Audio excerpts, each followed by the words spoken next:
got a bottle of wine. You think they glad to see us?" Tugboats and dock locomotives were blowing their whistles through a hanging gauze of coal smoke. As he watched the celebration, Sam felt happy that he'd shown up with his rifle.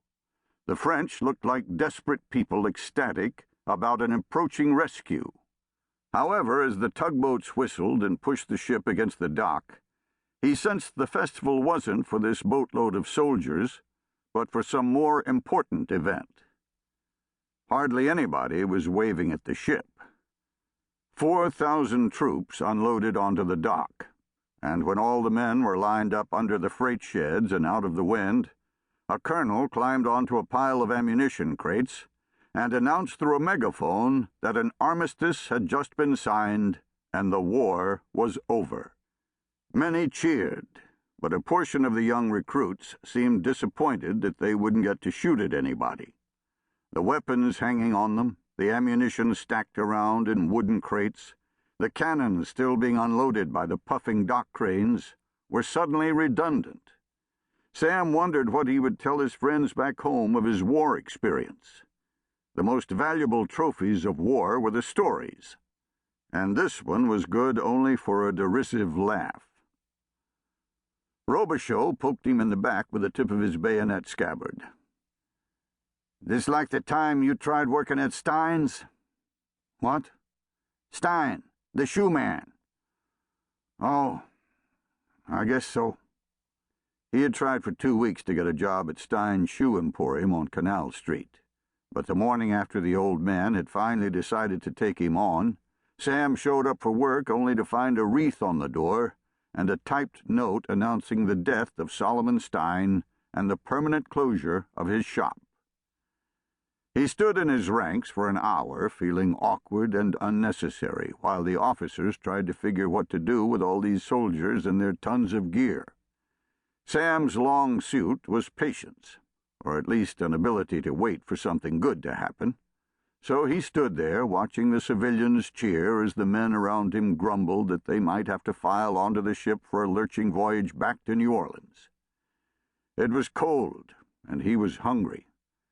After a long while, boys pushing carts of food came up and fed each man a miniature loaf of hard bread with a slice of cheese hanging out like a pale tongue. Then they were marched 5 miles to the edge of the city, where they pitched camp in a bald field that, judging by the stumps and posturing bronze statues, must once have been a landscaped park. An icy breeze flowed down a boulevard feeding into the camp, and Sam fastened the top button on his tunic and closed his coat. He'd never felt a wind that cold in his life. That night he was sure he would freeze to death. Robichaud, his tent mate, lay on his cot talking non-stop. "Hey, Simoneaux, I'm thinking of a warm fire, me.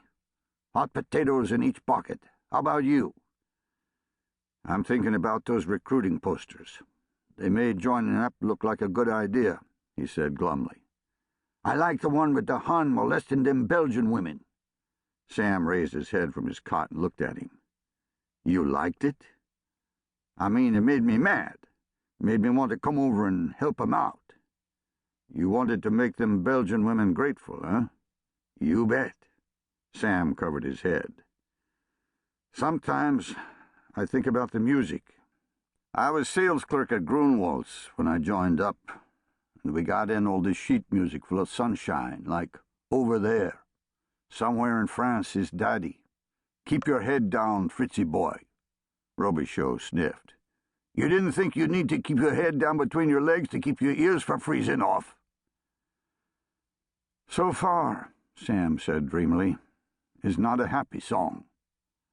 At home, the war had seemed a colorful musical production, a gay foxtrot in the key of C. But the voyage on the Alex Denkman changed all that.